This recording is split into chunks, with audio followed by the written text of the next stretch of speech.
Goody! Goody!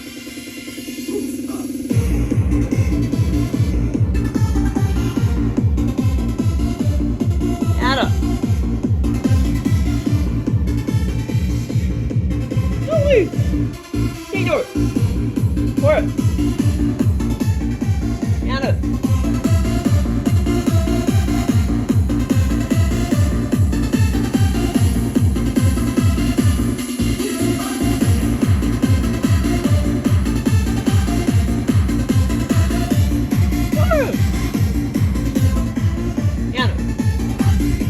Goldie.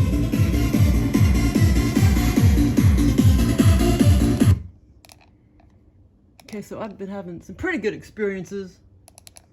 This morning, okay, what's that called now? I gotta think of what it's called. Yeah, it's like you normally, Joel normally takes me to all these mansions. But this morning it was kind of cool because he switched it up a bit. He took me to, I can't think of the name. Oh man, what's the name of those? Oh God, okay, let's see here. Okay, hold on. Okay, I'll punch in prestigious. Okay, hold on. Why can't I think of the name? Prestigious.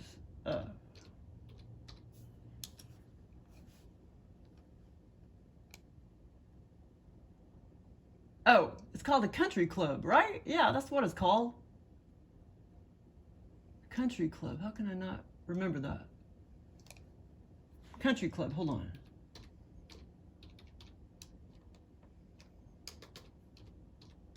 I'm not sure if he's ever taken me to a country club before. I wonder why they call it Country Club. Highland Spring Country Club. Country Club. Yeah, that's what it's called. Country Club. But anyway, so yeah, so he took me to a country club. And he didn't give me a name of it or whatever in the scenario. But it was kind of over there in the area of where my grandma, like where my grandma used to live, kind of in that neighborhood next to hers. That's where it was sort of like located. Like in the scenario, that's the,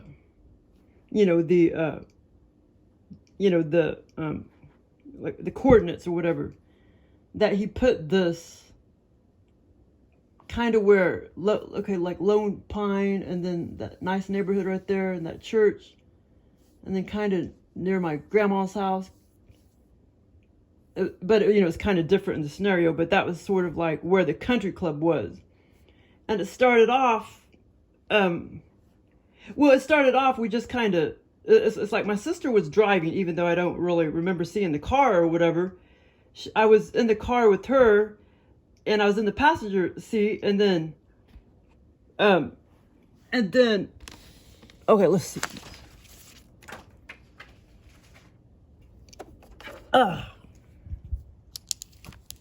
Okay, so basically,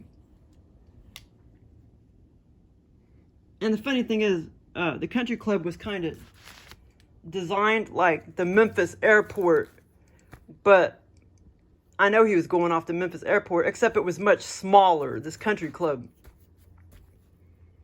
But yeah, so basically, like here's the country club.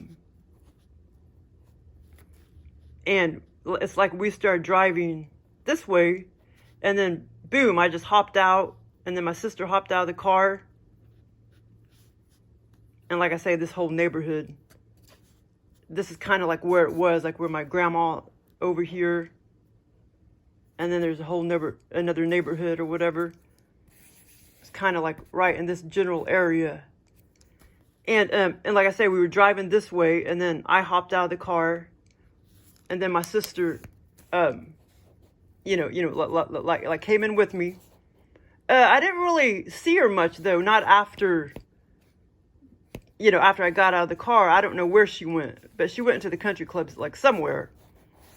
And so so at first it started off that I looked over to the right and there was like a bar, and there was a bunch of people like drinking Coke, and I was just like, ew, I don't want any Coke, you know. And they were oh yeah, and they were saying like there was at least 4 or 5 women there and maybe a couple guys, and they were saying that I should work for Coca-Cola. And I remember thinking, you know, they're a dumbass company. I was thinking that in my head, like, why would I want to work for them? And because I knew my sister had used to work there, you know, in real life. And so in the scenario, I knew she used to have worked there. And I was just thinking, you know, in my head, that's not a good company to work for. But they acted like, oh, it's such a good company to work for. And they were drinking all this Coke. And I remember thinking, you know, gross. I'm not going to drink that. And basically, it's like it's like my sister, it's like her friends gave her a free pass to go there. And so my sister let me go there, you know, like for free as well. She was able to bring one guest. But I, in the scenario, I knew that I could forever go back there anytime I wanted to, like for free. We forever had lifetime free passes to that country club. And, so it kind of started out like that. Over to the right was the bar, and people were drinking Coke. And then they started talking about, you know, I should work for Coca-Cola Company and stuff. And then eventually I started observing, it just went around, you know, like in a big old circle, just kind of like the Memphis airport. And so the bar and stuff was over here. And then the entryway was right here. Me and my sister came in right there. And then I just started observing all the way around, you know, the country club. And, but yeah, it was a fun scenario. And the other funny part was after I started talking to the people at the bar and stuff, I started playing tennis. There was a small little tennis court, but it seemed like it was kind of smaller than a normal court. Oh, I would say it was like three times smaller than a normal tennis court. And so I started playing tennis like with this guy. He seemed about like maybe 30 years old. I started playing tennis, and I never could get a good game. So like I say, here's the country club. And then, like I said, we started playing tennis after the Coca-Cola part. And the other part of the scenario too was like, I knew that I started having these thoughts that, you know, I started like running these, you know, I mean, these facts in my head that I knew that. Oh, did I just do that backwards? Oh, whoops. I think I just did that backwards. Wait, hold on. Oh, well, anyway. But yeah, the entryway was right here. This is where me and my sister, whoops, like drove up. I think I accidentally turned the sheet backwards. We drove up right here. And then here's the entryway, and we went into the country club, and then the tennis court was right there, and then the bar, and then we started talking about Coca-Cola and stuff. Oh, I was talking about my grandma's neighborhood. It was kind of like, that's where it was set, like kind of like in real life over where she lived.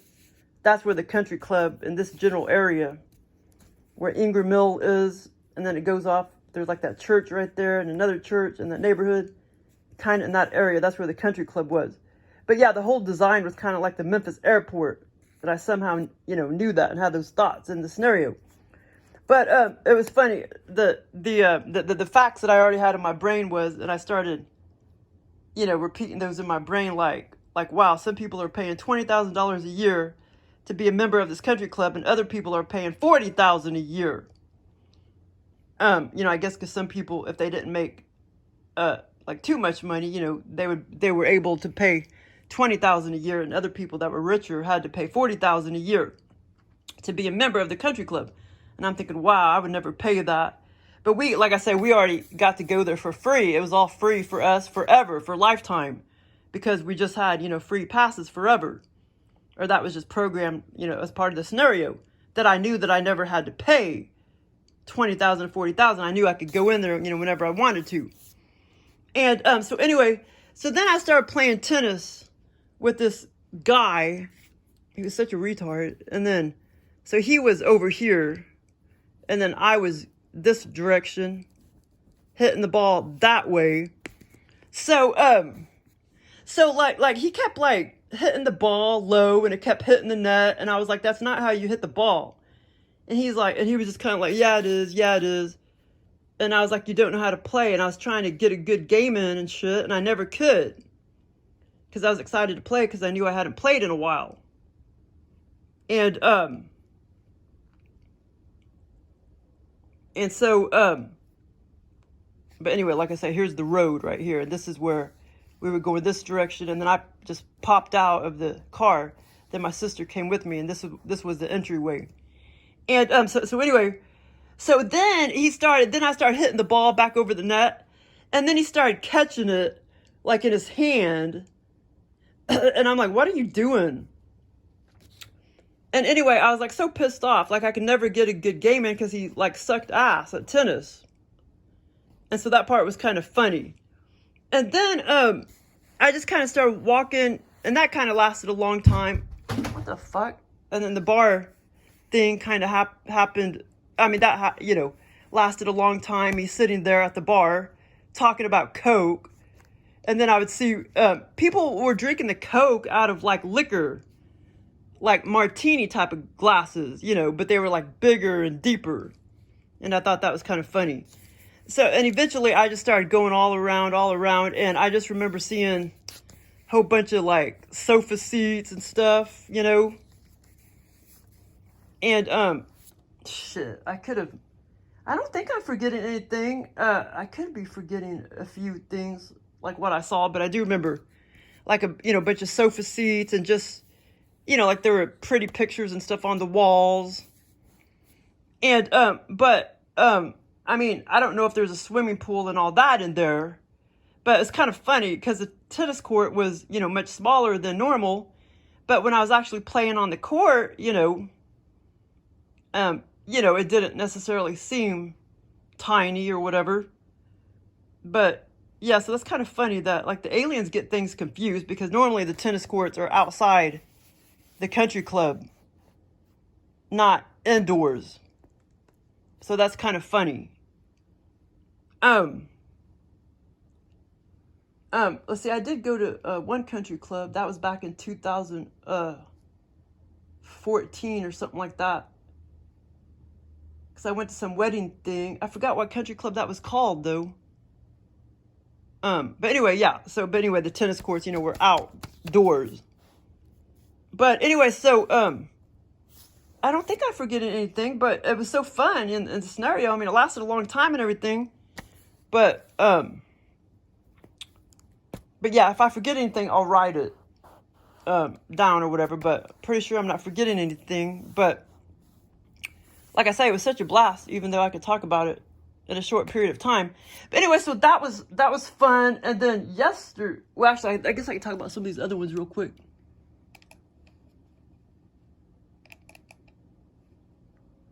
Oh, about a week ago, oh my God, Joel gave me like 4 back-to-back sexual romance dating scenarios, and he puts me with the same people over and over and over and over again, like people that I used to know, and it's like, oh my God, it's like such a blast. And but yeah, I can't talk about details of that because those are too personal, but I mean, they were like such a blast, and it's so real. Very, very real. But anyway, so I had those 4 back-to-back sex, romance, dating scenarios. And, okay, so then I had this, I'm just going to talk about that because of the roaches. I had this small scenario. I was in a hotel. That was about, I don't know, 5 days ago or so. And there was more too. It's like I was it's like I was a maid and I was cleaning the hotel rooms.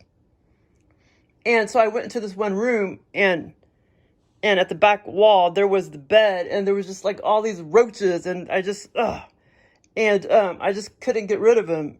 And I was trying to, you know, like take the pillow off the bed, and there was just like more roaches, and it was just really grossing me out and everything.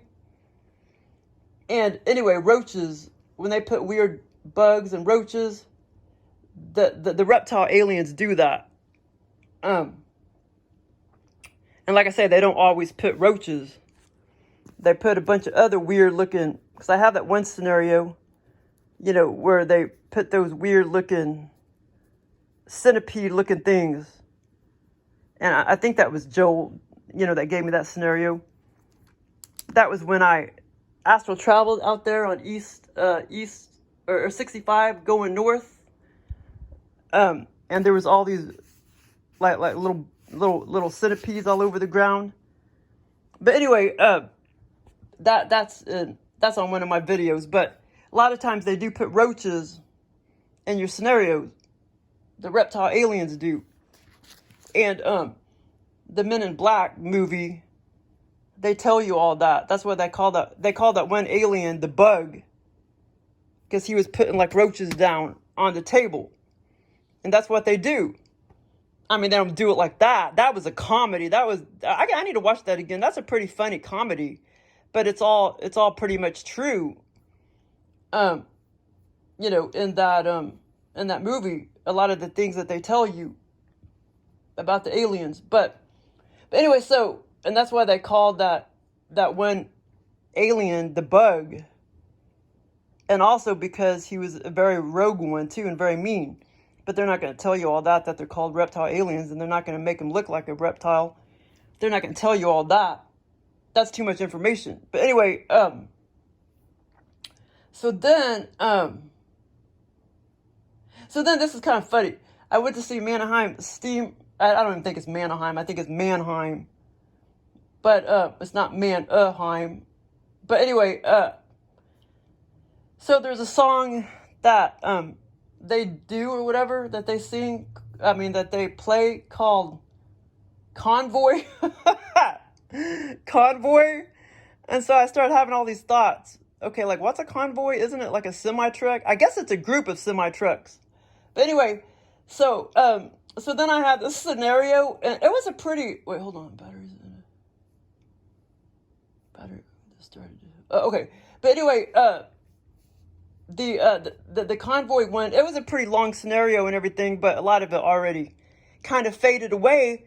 But basically, it was this long, drawn-out scenario. I was like outdoors in a strange.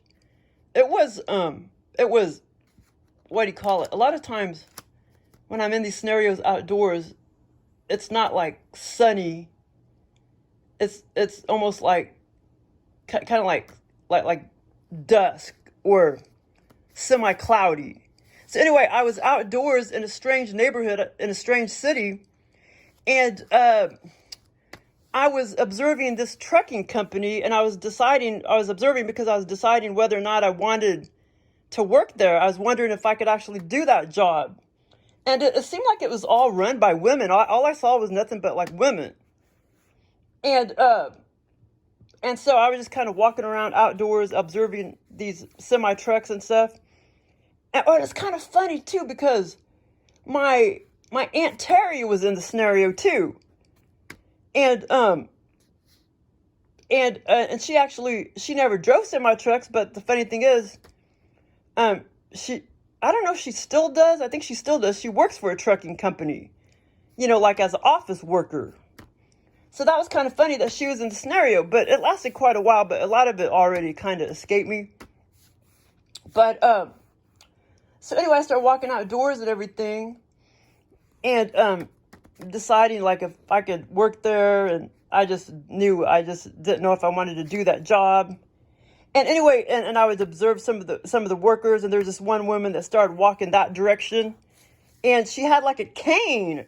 In her left hand, she was kind of walking with a cane, and I saw she was in like a little longish skirt and everything, and I remember thinking, wow, you know, there's, you know, all different types that drive semi-trucks and stuff.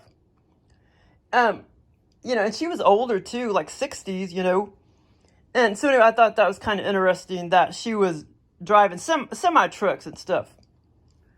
And, like convoys or whatever. So basically, that's why Joe gave me that scenario, because I had convoy on the brain. But anyway, and then I had this other really bizarre one. Like, this is Wednesday. This was Monday, I believe. It was Monday morning. I had, and this is Wednesday today, but 2 days ago. Now I had another one yesterday morning, and that was fun. Cause yesterday was Tuesday morning, and then Monday morning, I guess a bad alien got to my dream state or something. But I was in like, apparently I was in, it says November 28th. Yeah, so that's right, Monday.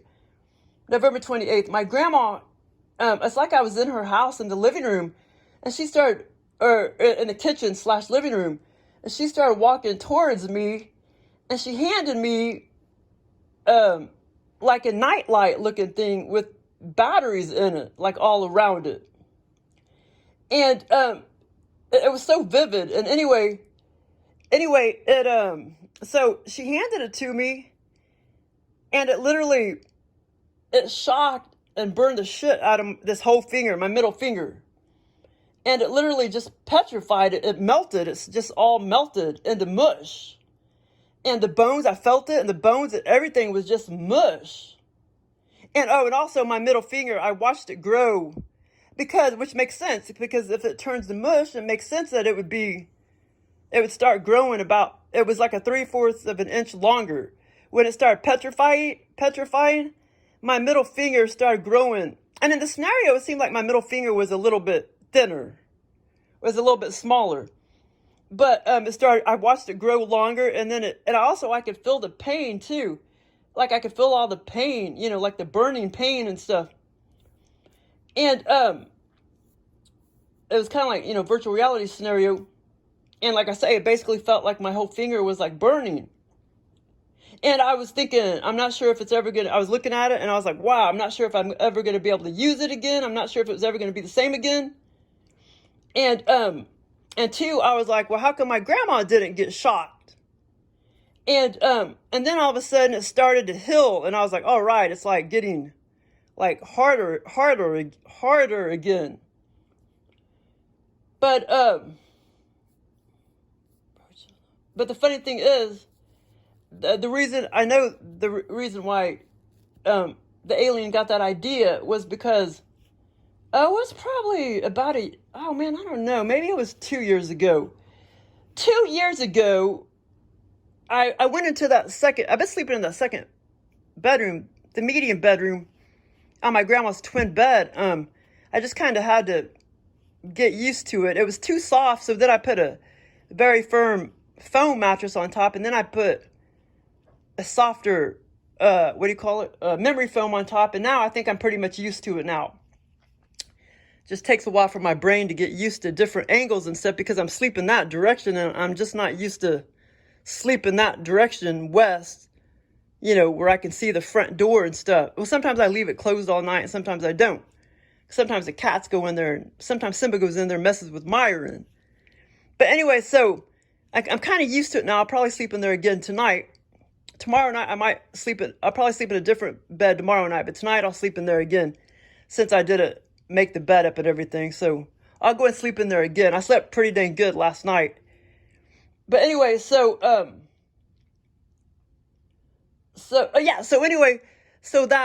that bedroom about 2 years ago, that medium-sized bedroom in there, I went and I replaced the battery. I took the little clock down, and I touched the battery, and it shocked the fuck out of me. And just a normal battery, it was just a one battery thing. Yeah, one battery. That other clock in there just takes one battery. It's pink, I think, in there, but it's, similar to that one, just a cheap clock. And for whatever reason, I was trying to replace the battery, and it literally shocked the fuck out of me. And I'm like, what the fuck? That's not even plugged in. I mean, it's just a battery. There's no plug-in. I don't understand why it shocked the shit out of me, but that was the only time that's ever happened. I mean, it shocked me pretty good where I had like a little burn mark.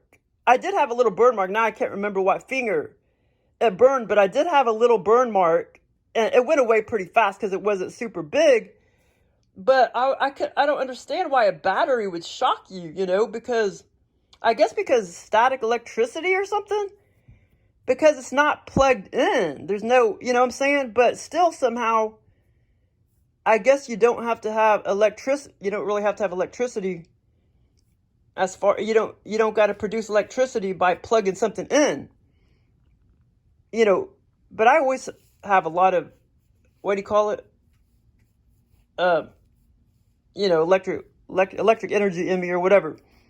Because everything always shocks the shit out of me, you know, like my car and all that shit. But anyway, I think it was about 2 years ago.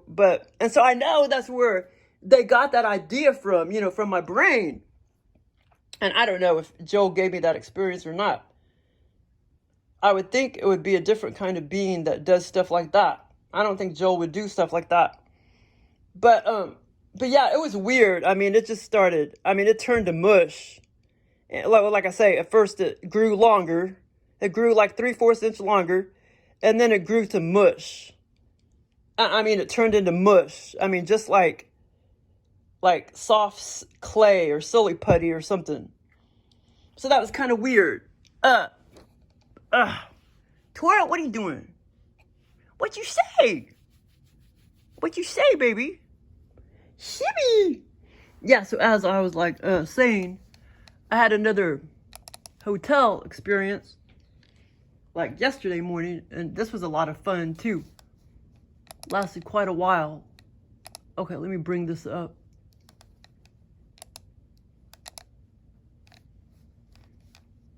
Okay, hold on. There we go. Okay. So I wrote this down. Talk about it faster. What is a stupid YouTube app?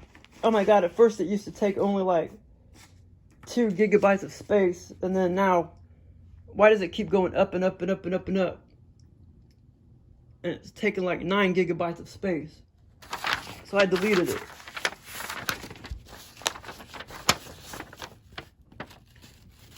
Okay, so, oh wait, hold on. Okay, hold on. Okay, now this experience, Joel did not tell me what town or whatever I was in. Or he didn't make up a town or whatever. So anyway, it started that me and my work group was having a meeting in a large motel room. And this motel room, man, it was large. And the ceilings were really high. Apparently, we spent the night there for a few days as well before the meeting. And we were all sitting back where the beds were, and my boss, Jenny, was sitting there near the bathroom and the entryway conducting the meeting, sitting at a table. My boss in the scenario was the boss I had in Austin, Texas, in real life.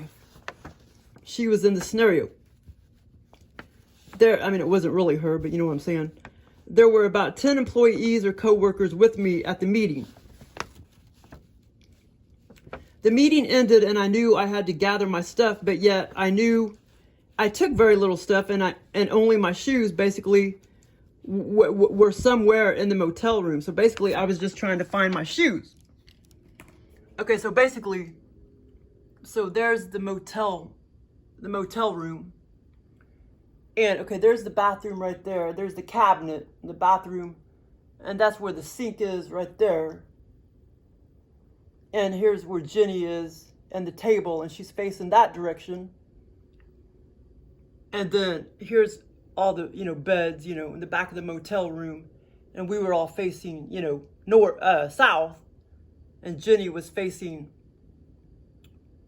what is that, north? Yeah, north. Because we were, she was talking to us. And we were just kind of like all sitting on beds and stuff. Oh, I had another, anyway. So anyway, and there's the doors right there, the big wide wood doors was right there. But anyway, so that's the motel room right there. Or that's basically how it was in the scenario. Okay, so I forgot about another small part before I went to the country club. I'll talk about it in a minute.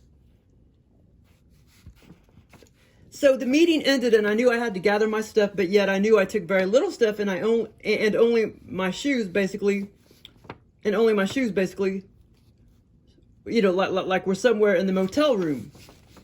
And the weird thing is that, like when I was in this motel room, and a lot of scenarios are like this, like it feels exactly like the energy, you know, of a motel room, you know, if you know what I mean. I mean, it feels like I don't know, it's weird. It's like, feels like no different.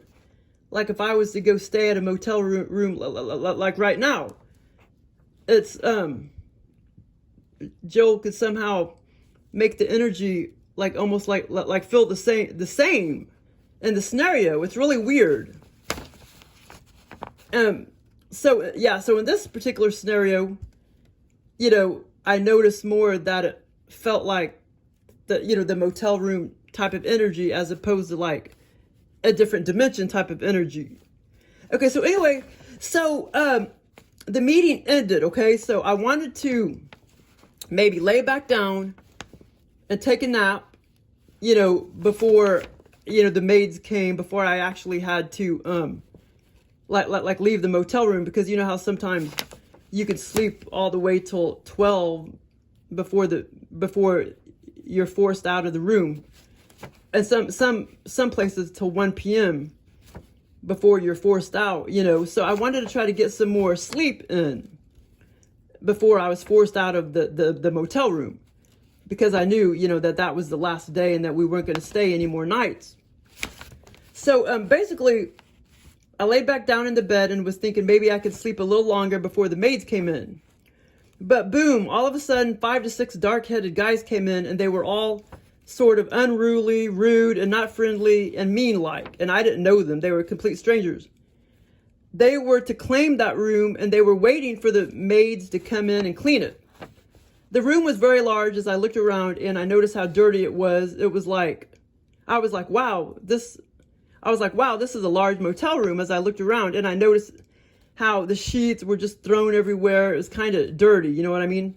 You could tell it definitely had a lot of people, you know, like staying in that room. Which, you know, I guess there was me, and it was like, you know, 10 people staying in that room, in that motel room. So anyway, so I hurried and I leaned up out of bed and I went to the bathroom to gather my shoes. I never found my shoes, but I took other people's shoes and slippers that they left. And they also left lots of glass bottles of makeup, all slightly different shades. And they were up in the cabinet, like I showed you over there, where the sink is. And the shoes and slippers were, the slippers were pink, were smaller than my feet. So I left out bare feet because I never could find my shoes. So I just started walking out of the motel room bare feet.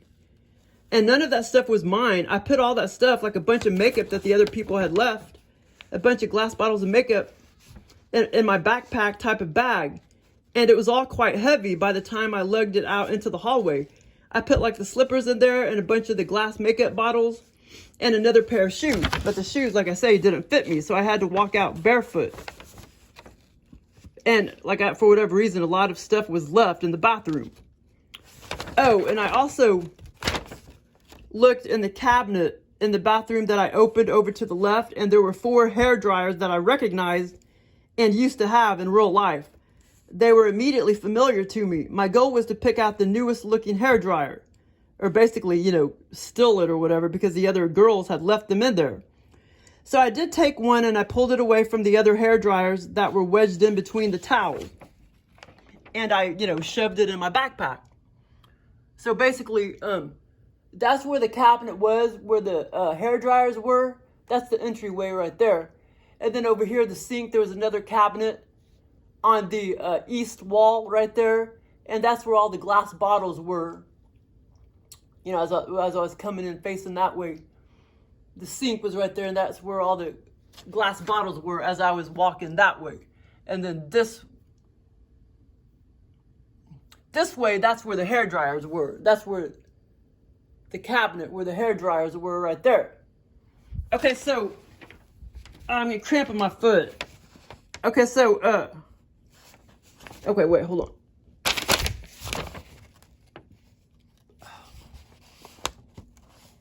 But anyway, a lot of stuff was left in the bathroom for whatever reason. Oh, and I also looked in the bathroom that I opened over to the left, and there were 4 hair dryers. Okay, I already told you about that. They were immediately familiar with my goals to pick.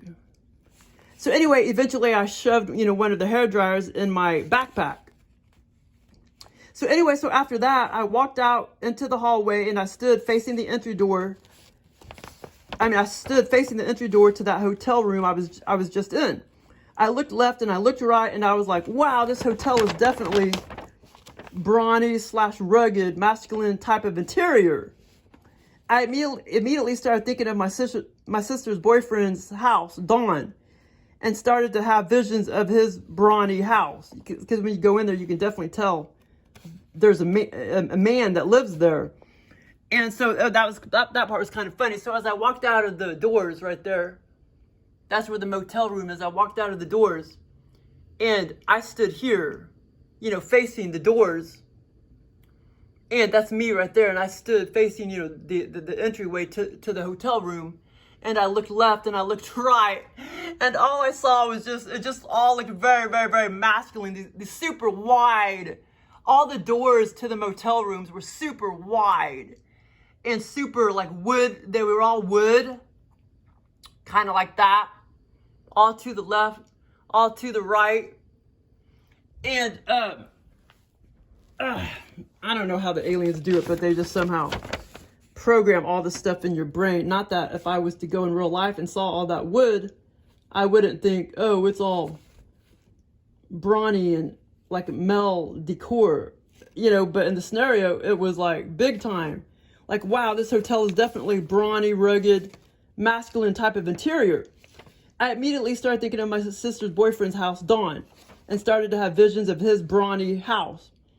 All the doors to the hotel rooms were nothing but wide wood doors. It all looked very masculine and brawny. Also, I knew the wood was very, very new and that the hotel was very newly built. You could tell the wood was very new and that, like I said, the hotel was just very new. Okay, so now I started looking for my sister and I started to walk down the hall west of the motel room I was just in. And I came to the front desk. The hotel room I was in, I felt like I was on like around the 2nd floor. And by the time I walked to the front desk, by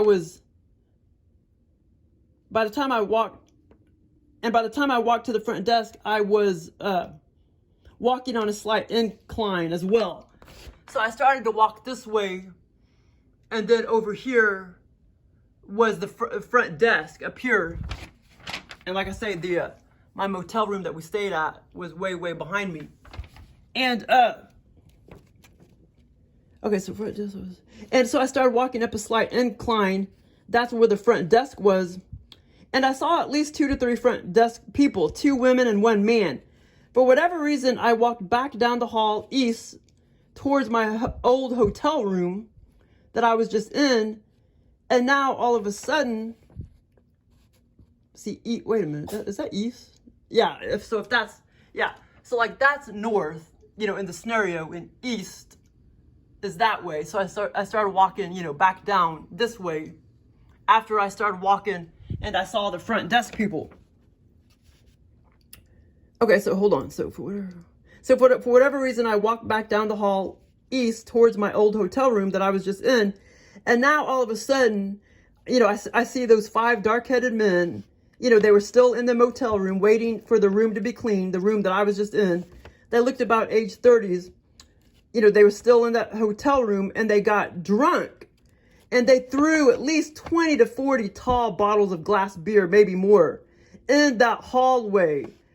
The glass was shattered everywhere. The amber-looking, brownish-looking glass pieces were shattered everywhere. So basically, out this door right here, the men, this was their motel room now. And they were waiting for it to be clean. And they threw all these bottles of glass out into the hallway. And it went all the way down past the front desk people. Okay, so anyway, okay, hold on.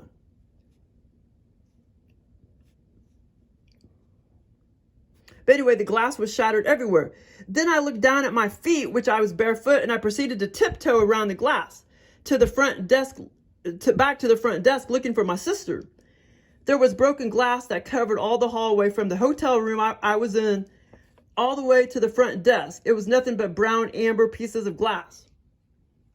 Then I saw my sister's back of her head, and I followed her tiptoeing around the glass, past the front desk, and I walked up another level flight of stairs.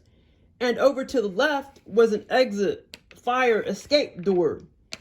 So by this time, it almost seemed like I was at least on a third level.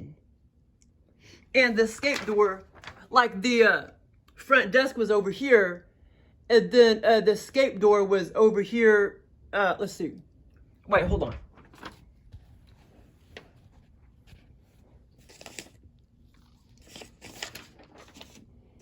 Okay, so here's the motel room that I was just in.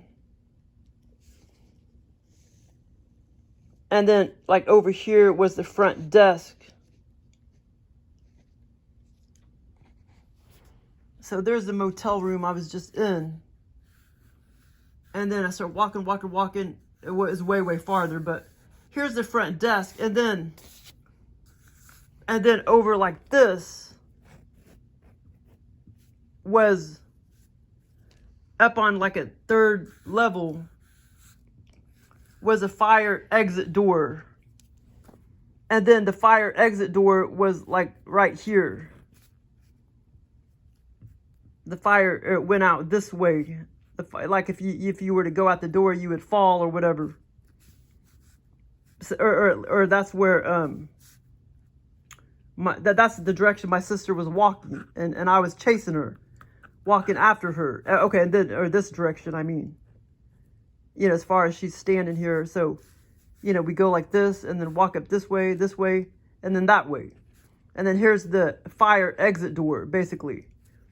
And so basically, so then I saw my sister's back of her head, and I followed her tiptoeing around the glass past the front desk, and I walked up another level flight of stairs, and over to the left was the exit fire escape door.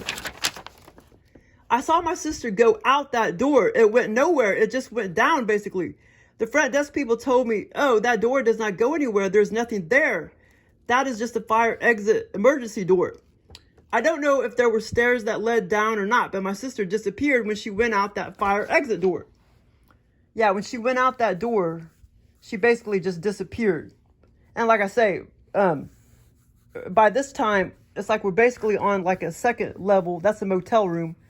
Basically on like a second level. And then I started walking up an incline and then another flight of stairs. So it was almost kind of like, by this time, we were kind of like on the third level or maybe a little higher. And so anyway, so it was a fun scenario.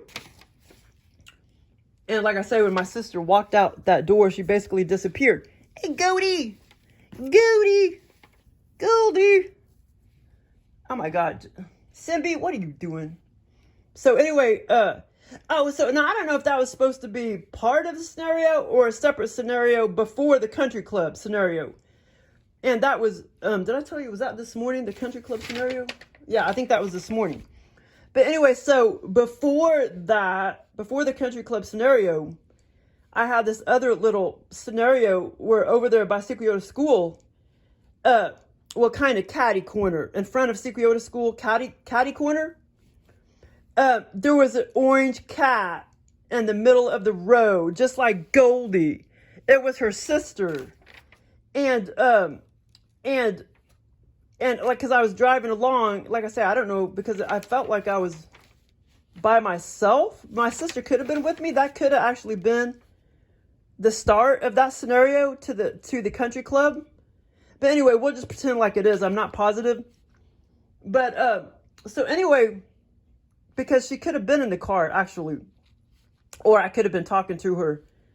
Cause it seemed like I was talking to somebody as I was, worried that all of these orange cats were dumped.